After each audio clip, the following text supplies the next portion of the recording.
Rikakken ɗan bindiga kana ɗan ta'adda a lokaci ɗaya, Bello Turji ya kira da gwamnati da a zamna lafiya a zaman sulhu da su, har ma ya alƙawalanta ma gwamnati cewa zai iya dakatar da daba ta 'yan bindiga masu garkuwa da mutane har guda 40 a yankin Zamfara da Sokoto da birnin Kebbi haɗi da Katsina.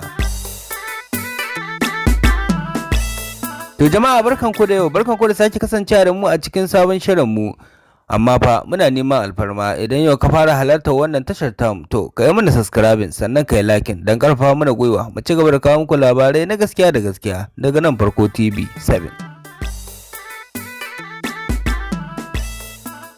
A hirarsa da 'yan jarida, rikakken 'yan ɗan bindiga Bello Turji ya bayyana cewa shi a shirye yake da ya rungumi zaman lafiya a zamna lafiya a ƙasa a daina zubar da jini. Wannan abun mataki ɗaya ne da gwamnatin za ta ɗauka ta yi sulhu da 'yan bindigar da na fanta na yankuna waɗanda sosai ƙarfi ba ta bakinta ta lallashe su dawo yankunan da suke zaune. A cikin sharuɗan da Bello Turji ya ambata ya bayyana cewa abin da ke hana shi bacci irin yadda ake kashe 'yan uwansa Fulani babu gaira babu dalili, wanda ya ce ba su da wani ilimi da za su fitar da kansu amma sai a kama su a kashe su har ma a toye musu rugaggai ma'ana wuraren zaman su.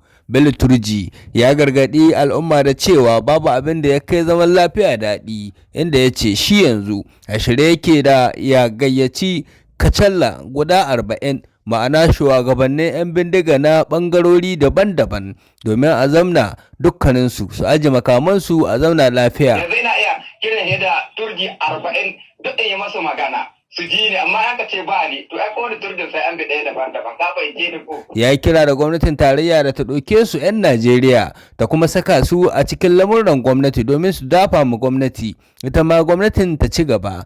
Bello Turji ya bayyana cewa in har muddin ba a rungumi zaman lafiya ba to za a ci gaba da zubar da jini, abin da ya kyamata. Ya ce kudaden da suke karba a hannun al'umma suna rayuwa da su ne kasancewar an hana su yin noma da kiwo, abin da suka al'adanta. Yanzu haka dai malamai da dama sun yi suka akan wayannan kalaman na Bello Turji.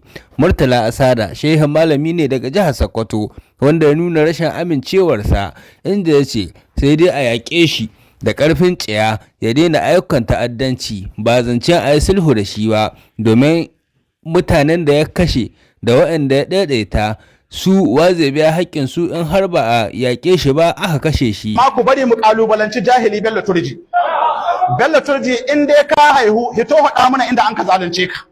Faɗa mana wani wuri na an ka wato abinda fa amma fa a martanin Bello Turji ya bayyana cewa ko da an kashe shi akwai turujja waɗanda ba a iya kashe su ga baki ɗaya. Bello Turji ya ce rayuwarsa da sulhu shine mafi alheri ga al'ummar Najeriya, domin a halin yanzu zai iya dakatar da gaggan shugabannin 'yan daba har guda 40 daga aika-aika 'yan bindiga, amma idan aka kashe shi wayannan turjan da ya bayyana cewa sun kai 40 ba su da wanda zai kaba su ko kuma ya hana su aikata wasu abubuwa. Kaga kenan za a samu yawaitar Bello Turji, in ji Bello Turji.